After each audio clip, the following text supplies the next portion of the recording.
Bonsoir et bienvenue à tous et à toutes dans votre revue de l'information quotidienne que vous aurez dorénavant tous les soirs sur votre site d'information dakarmidi.net. Pour ce lundi 30 octobre 2017, nous commençons avec la presse écrite. Le journaliste Adama Gueye s'intéresse sur le cas de Cheikh Amar. Une enquête doit être ouverte sur les 22 milliards que le directeur de TSE a pompé à la caisse de dépôt et de consignation. Telle est la déclaration faite par le journaliste Adama Gueye dans un texte qu'il a publié sur sa page Facebook. Ce dernier soutient que Cheikh Amar devrait être entendu pour qu'il explique d'où il a pu tirer ces milliards. Il y a quelque chose de louche, soutient le journaliste. Cette information a été relayée par dakaractu.com. Par ailleurs, mois d'octobre malheureux pour Kumba Gawlo Seck. Si le mois d'octobre a été rose pour certains artistes musiciens, tel n'a pas été le cas chez la chanteuse Kumba Gawlo Seck qui a été endeuillée puis cambriolée. Ma maison a été cambriolée et presque tous mes bienfaits ont été amenés par ces malfaiteurs, a soutenu la directrice de Femme FM. Kumba, qui a perdu son père il y a quelques semaines de cela, soutient que ce mois n'a pas du tout été du bonheur chez elle, nous renseigne actusen.sn.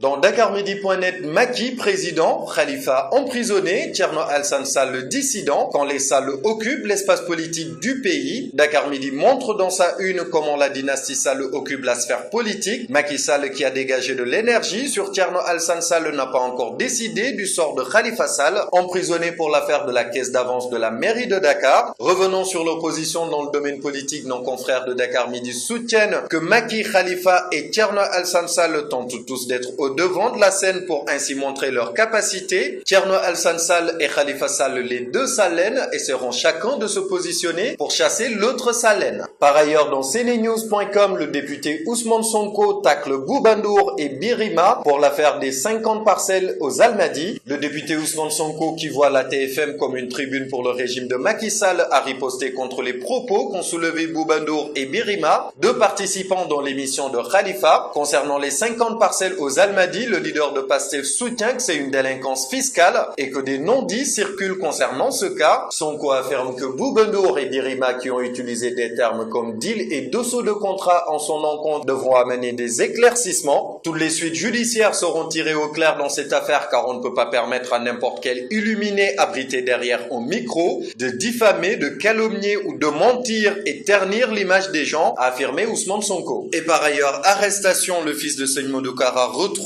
l'ère de la liberté. On s'attendait à ce que son cas soit beaucoup plus critique, mais il semble que Modou Mahfouz Mbacké n'a pas perdu de temps pour retrouver sa liberté. Accusé d'avoir pris la voiture d'autrui, il a expliqué que cela lui avait été donné en adieu. Cependant, cela ne lui a pas permis de s'échapper. Sur ce problème, il a fallu qu'il remette la voiture et une somme de 2 millions pour s'en sortir, nous renseignent nos confrères de presseafrique.com. Et place à la presse écrite, Walf Quotidien parle de reconfiguration politique. Macky, Thierno Alassane Sall, le mortal combat. Walf révèle également que Idrissa Seck et Abdoul Mbaye ont décidé de se ranger du côté de l'ancien apériste. Le quotidien Le Soleil parle de la présentation du livre L'Occident ambigu de Hamidou Sall. Le président Macky Sall a salué la portée universelle du message de l'auteur d'après Le Soleil. Sud Quotidien parle du rapport du FMI sur les perspectives économiques régionales de l'Afrique subsaharienne. Les bons et mauvais points du Sénégal énumérés par Roger Nord, directeur adjoint Afrique du FMI. Il parle entre autres du maintien du niveau de l'endettement du Sénégal.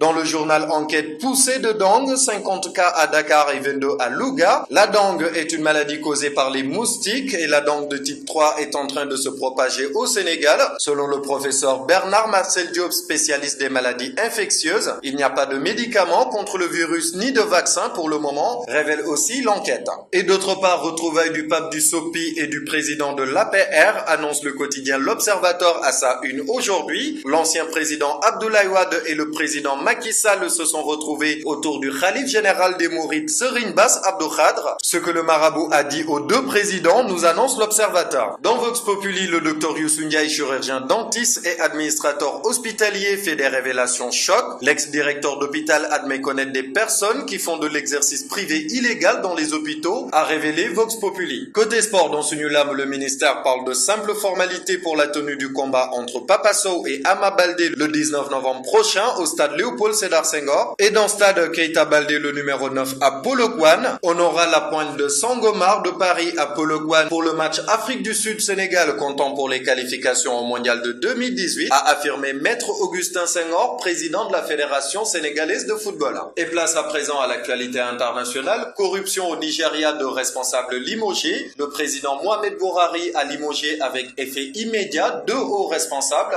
notamment le directeur général de l'Agence nationale du renseignement et le secrétaire du gouvernement fédéral. Le président Mohamed Buhari l'avait promis dès son élection à la présidence, il mènerait un combat sans relâche contre la corruption, le cancer qui ronge le Nigeria. Pourtant, ce nouveau scandale donne des arguments à ses détracteurs qui affirment que cette guerre ne s'applique pas dans son propre camp. En Guinée-Bissau, l'opposition dans la rue pour exiger le départ du gouvernement. 18 partis de l'opposition regroupés au sein du forum de concertation politique occupent la rue depuis vendredi 27 octobre et ce pour une semaine. Quelques milliers de leurs partisans sont sortis pour exiger la chute du gouvernement et l'application de l'accord de Conakry signé en octobre 2016. Aucun incident n'a jusqu'ici été reporté, mais le collectif veut passer à la vitesse supérieure dès cette semaine en organisant des journées villes mortes et une vaste campagne de désobéissance civile. Et pour finir, au Kenya, la commission électorale déclare Uhuru Kenyatta réélu président avec 98,2% des voix. Le président kenyan Uhuru Kenyatta a donc remporté l'élection présidentielle du 26 octobre boycottée par son principal opposant Raila Odinga, a annoncé ce lundi 30 octobre le président de la commission électorale, l'IEBC. Voilà, c'était tout pour votre revue de presse de ce lundi 30 octobre 2017 sur votre site d'information dakarmidi.net. À très bientôt et excellente soirée à tous et à toutes.